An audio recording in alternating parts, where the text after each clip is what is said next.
Daniel pasal 2. Mimpi Nebukadnezar.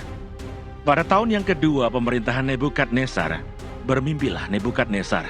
Karena itu hatinya gelisah dan ia tidak dapat tidur. Lalu raja menyuruh memanggil orang-orang berilmu, ahli jampi, ahli sihir, dan para kasdim, untuk menerangkan kepadanya tentang mimpinya itu. Maka datanglah mereka dan berdiri di hadapan raja. Kata raja kepada mereka, "Aku bermimpi dan hatiku gelisah karena ingin mengetahui mimpi itu." Lalu berkatalah para kasdim itu kepada raja dalam bahasa Aram, "Ya raja, kekalah hidupmu. Ceritakanlah kepada hamba-hambamu mimpi itu, maka kami akan memberitahukan maknanya." Tetapi raja menjawab para kasdim itu, "Aku telah mengambil keputusan, yakni jika kamu tidak memberitahukan kepadaku mimpi itu dengan maknanya, maka kamu akan dipenggal-penggal, dan rumah-rumahmu akan dirobohkan menjadi timbunan puing. Tetapi jika kamu dapat memberitahukan mimpi itu dengan maknanya, maka kamu akan menerima hadiah, pemberian-pemberian, dan kehormatan yang besar daripadaku. Oleh sebab itu beritahukanlah kepadaku mimpi itu dengan maknanya." Mereka menjawab pula, "Silakan tuanku raja menceritakan mimpi itu kepada hamba-hambanya ini, maka kami akan memberitahukan maknanya." Jawab raja, "Aku tahu benar-benar bahwa kamu mencoba mengulur-ulur waktu, karena kamu melihat bahwa aku telah mengambil keputusan, yakni jika kamu tidak dapat memberitahukan kepadaku mimpi itu, maka kamu akan kena hukuman yang sama. Dan aku tahu bahwa kamu telah bermufakat untuk mengatakan kepadaku hal-hal yang bohong dan busuk sampai keadaan berubah. Oleh sebab itu ceritakanlah kepadaku mimpi itu, supaya aku tahu bahwa kamu dapat memberitahukan maknanya juga kepadaku." Para kasdim itu menjawab raja, "Tidak ada seorang pun di muka bumi yang dapat memberitahukan apa yang diminta tuanku raja.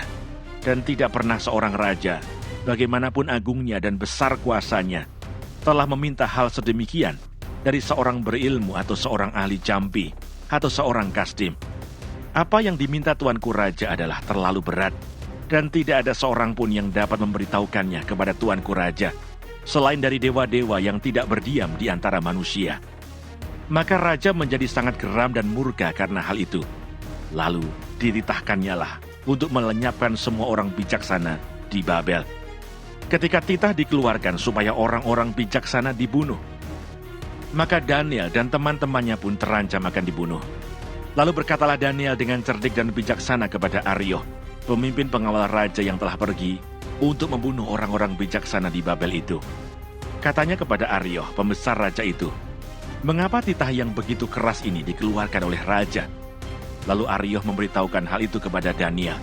Maka Daniel menghadap raja dan meminta kepadanya, supaya ia diberi waktu untuk memberitahukan makna itu kepada raja.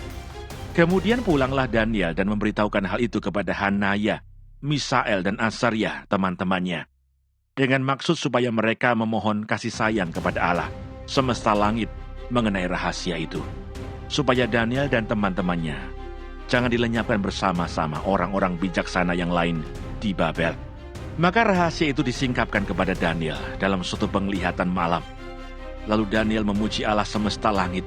Berkatalah Daniel, "Terpujilah nama Allah dari selama-lamanya sampai selama-lamanya, sebab daripada Dialah hikmat dan kekuatan. Dia mengubah saat dan waktu. Dia memecat raja dan mengangkat raja. Dia memberi hikmat kepada orang bijaksana dan pengetahuan kepada orang yang berpengertian. Dialah yang menyingkapkan hal-hal yang tidak terduga dan yang tersembunyi.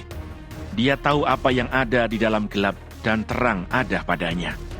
Ya Allah nenek moyangku, kupuji dan kumuliakan Engkau, sebab Engkau mengaruniakan kepadaku hikmat dan kekuatan, dan telah memberitahukan kepadaku sekarang apa yang kami mohon kepadamu. Engkau telah memberitahukan kepada kami hal yang dipersoalkan raja." Sebab itu pergilah Daniel kepada Arioh yang telah ditugaskan raja untuk melenyapkan orang-orang bijaksana di Babel. Maka pergilah ia serta berkata kepadanya demikian, "Orang-orang bijaksana di Babel itu jangan kau lenyapkan. Bawalah aku menghadap raja, maka aku akan memberitahukan kepada raja makna itu."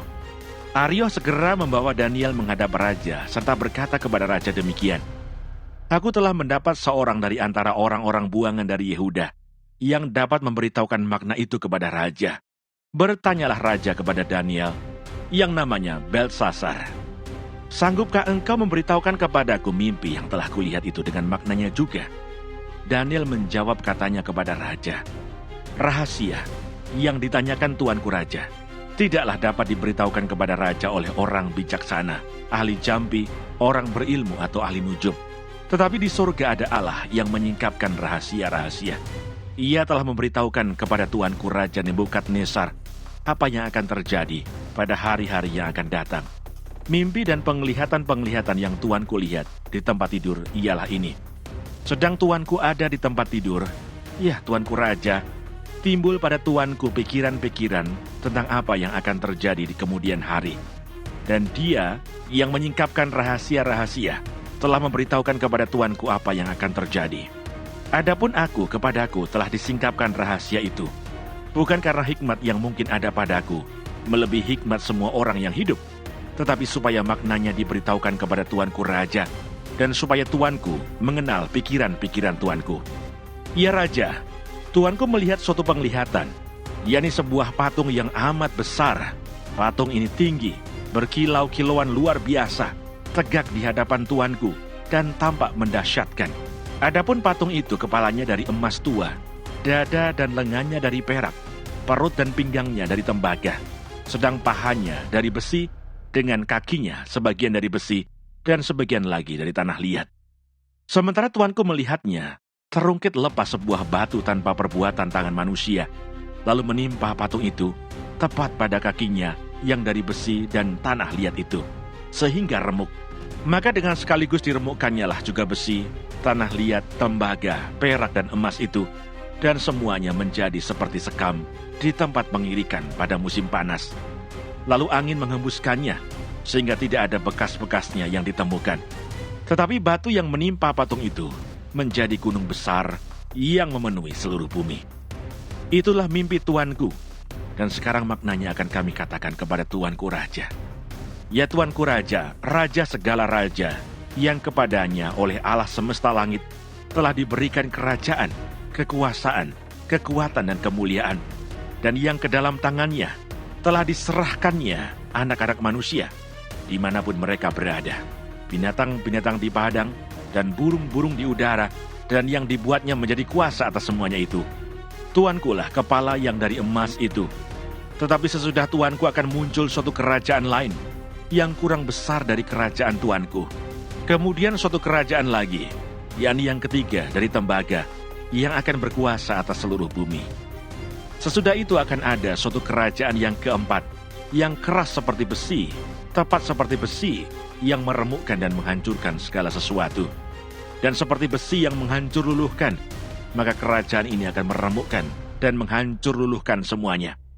Dan seperti tuanku lihat kaki dan jari-jarinya, sebagian dari tanah liat, tukang periuk, dan sebagian lagi dari besi. Itu berarti bahwa kerajaan itu terbagi. Memang kerajaan itu juga keras seperti besi, sesuai dengan yang tuanku lihat besi itu bercampur dengan tanah liat. Tetapi sebagaimana jari-jari kaki itu, sebagian dari besi dan sebagian lagi dari tanah liat, demikianlah kerajaan itu akan menjadi keras sebagian dan rapuh sebagian. Seperti tuanku lihat besi bercampur dengan tanah liat, itu berarti mereka akan bercampur oleh perkawinan, tetapi tidak akan merupakan satu kesatuan. Seperti besi tidak dapat bercampur dengan tanah liat. Tetapi pada zaman raja-raja, Allah semesta langit akan mendirikan suatu kerajaan yang tidak akan binasa sampai selama-lamanya. Dan kekuasaan tidak akan beralih lagi kepada bangsa lain. Kerajaan itu akan meremukkan segala kerajaan dan menghabisinya. Tetapi kerajaan itu sendiri akan tetap untuk selama-lamanya. Tepat seperti yang tuanku lihat, bahwa tanpa perbuatan tangan manusia, sebuah batu terungkit lepas dari gunung dan meremukkan besi, tembaga, tanah liat, perak dan emas itu.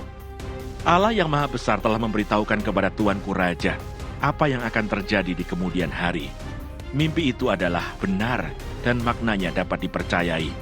Lalu sujudlah Raja Nebukadnezar serta menyembah Daniel. Juga dititahkannya mempersembahkan korban dan bau-bauan kepadanya. Berkatalah Raja kepada Daniel, "Sesungguhnya lah Allahmu itu Allah yang mengatasi segala Allah dan yang berkuasa atas segala raja. dan yang menyingkapkan rahasia-rahasia, sebab engkau telah dapat menyingkapkan rahasia itu. Lalu Raja memuliakan Daniel. Dianugerahinya lah dengan banyak pemberian yang besar, dan dibuatnya dia menjadi penguasa atas seluruh wilayah Babel, dan menjadi kepala semua orang bijaksana di Babel. Atas permintaan Daniel, Raja menyerahkan pemerintahan wilayah Babel itu kepada Sadrah, Mesah, dan Abednego, sedang Daniel sendiri tinggal di istana Raja.